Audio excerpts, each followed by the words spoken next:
If you are born in one of these zodiac signs, you're probably wondering, why do the Freemasons use these symbols? I'm not a Mason myself, but I've studied Masonry from an external point, and I've come to great conclusions about this. Freemasonry uses this not because it represents star signs. It's something much, much deeper. And in order to understand why they use this, you have to understand the rest of this symbolism, which is exactly what I'm going to break down. It's basically a path to enlightenment, a path to a higher state of yourself, or a higher understanding of who you are, what you are, and a higher consciousness so you can live a better life ultimately. So what we're looking at here is a path, a doorway into a higher state of mind. This is what this doorway represents. When you walk between these pillars, it's symbolic of entering into yourself, into your inner world, which is inside of your mind. Because outside of you is the physical world, but when you go in your mind, filled with thoughts, imaginations, emotions, beliefs, the structure of your psyche, that is all spiritual. That is the temple where the divine spark resides, because the divine spark within you is the awareness of your mind, the person or the being that's observing your thoughts, feeling your feelings, seeing your imagination. That's the divine spark, or the lost word that we need to rediscover. That's the true self that we forgot who we truly are. So when you walk between these pillars, it's symbolic of walking between duality, ascending towards unity consciousness, ascending towards your true nature. What this represents is many different states of consciousness, right? So at the very bottom, we have a coffin, which symbolizes a state of unconsciousness. Now, who remembers before you were spiritually awake? Do you remember that state of being that you were in? When you were on autopilot, you didn't really know what life was, who you were, you mistaked the world outside of you for the true world inside of you. You didn't even really know that you had an internal world, a spiritual side of yourself. That is the coffin. It's a state of unconsciousness when we were spiritually dead, unconscious, not really using our mind, not really thinking, just running on autopilot. Now, I know a lot of you can relate because I was like that. I was in that state. I was in that unconscious NPC state, what we like to call it today. That's the coffin. It's the death of consciousness. It's the death of the mind when we don't really use its true powers and utilize the many different aspects of ourselves and many different aspects of our mind that we can use, which goes on to the next point. These 4 zodiac signs here. Once you get out of the coffin, meaning you become somewhat self-aware, you then stand on the checkerboard floor. The checkerboard floor now represents you're now aware, however, you are still in a low state of consciousness. You still exist with a lot of conflict in your mind. Conflict in your mind, conflict in your body of light and dark aspects. For example, this checkerboard floor, when we get out of this coffin, we're now conscious, but we're conscious that we're in a low state of consciousness, and we know that there is work to do on our mind. That's when you stand on the checkerboard floor. Now, the way you work on your mind is through these 4 distinct powers, or 4 zodiac signs. So here you see Taurus, here you see a lion for Leo, here you see an eagle for Scorpio, and here you see Aquarius. So Taurus is an earth sign, so that's your physical body, so that's your actions, the actions you take. Leo is a fire sign, which represents spirit or your willpower, what you will to do. Scorpio represents water sign, which is emotion, your desire, your fire inside of you that makes you take action. Aquarius is air, the mind, the beliefs, the thoughts. So these are your 4 powers you can use to better yourself, to reconstruct a better mind, to build your subconscious environment, because you are the awareness living inside that environment in your mind. Now, your environment in your mind is either a good one or a bad one. It's either divine temple or a prison. Before I started my journey, my mind was a prison and I never liked living inside of it. So these are the 4 powers we use, our actions that we take, our thoughts that we think, our willpower to generate discipline, and our emotions and desires, the desire to become better. You use these 4 forces to shape your reality also, and you can use these 4 forces to generate a better mind, to generate a better temple inside of you. So these are the 4 forces, the 4 zodiac signs here. Down here, we're looking at darkness, and then at the top you have light, because the heavens produce light. Light is symbolic of becoming more conscious. For example, you knew that you have willpower, you knew that you have a mind, or you knew that you have desires. However, we use them unconsciously. We don't realize they're tools for creation. They're also tools to become a better version of ourselves. That was unconscious before, but now we're becoming very conscious of this, and now we can utilize utilize it and use it as a tool. That's what light represents in occultism. That's very general. So Masonry uses light, or every secret society uses light as a form of knowledge, a higher understanding, becoming more conscious of what has fallen unconscious or what we have forgotten about inside of ourselves. So we're going from darkness to light, from unconsciousness to more conscious awareness of ourself, our true self, and our true nature. So here you have Jachin pillar, the solar pillar, and Boaz, the lunar pillar. Now these represent all duality inside of yourself. So it could represent what you visibly see, which is your physical body. This represents what you do not visibly see, your mind, your inner world. But it can also represent the solar and lunar aspects of self, which would represent the conscious mind, the sun, what we consciously are aware of and what we're not consciously aware of. It can also represent the duality in our mind, that when we think a thought, we always get a counteracting thought from the unconscious. If you think in your conscious mind, I want to create a business, there's always a second voice coming from the unconscious saying, you can't do that, from a limiting belief system. Our job is to seek that middle path, to dissolve the conflict in our mind so that we can become more and more pure and build a better and strong mind. These zodiac signs at the top, Aries, Taurus, Gemini, Cancer, Leo, Virgo, Libra. If you notice, these zodiac signs are the spring to the autumn, which represents the half of the year where there is more sunlight. These zodiac signs represent where there is less sunlight, from autumn to spring. So what we're actually looking at here is going from darkness to light, from an unconscious state to more conscious of ourselves, more conscious of our thoughts, of our emotions, of our actions that we take place, because our actions create effects and effects create new causes. Ultimately, our life is a sequence of cause and effect. Therefore, if we can control our thoughts, emotions, and actions, we can kind of know what effects we're going to produce in our reality. That's what we call working with natural law. There are many other 7 laws that I discuss in my book of symbolism, but that's how we can work with it, by becoming more conscious. Now, the heavens also are a symbol of natural law, because the heavens never ever go out of path. The sun remains in the same path, the moon remains in the same path every day, and it never distorts its order. It's a symbol of order. Now this is how we should try and rise into a mind of order, working with the natural law, cause and effect, vibration,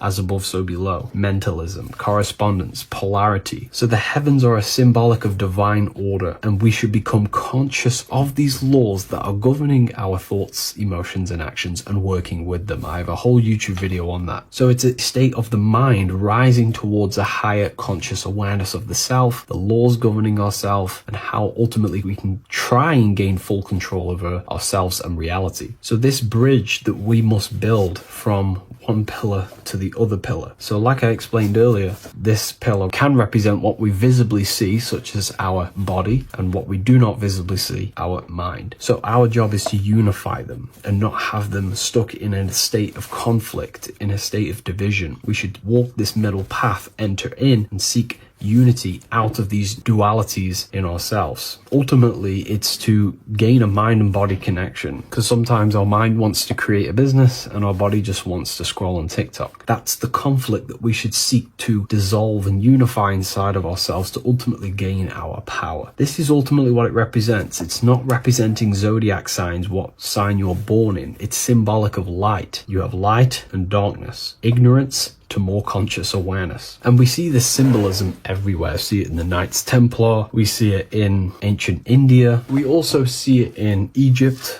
symbolizing building the self, building the mind. That's what they're doing here. We even see it in early Christianity, in the paintings of Jesus. It's literally everywhere, and it's all symbolic of seeking that middle path, dissolving the conflict within ourselves so we become more whole, more unified, and ultimately integrate the true self into the mind and not have them conflicted. So I hope that makes sense, everybody, and I hope you've all learned something new from this video. Please leave a like, comment, and subscribe to the channel if you love esotericism and consciousness, and I will see you all in the next video.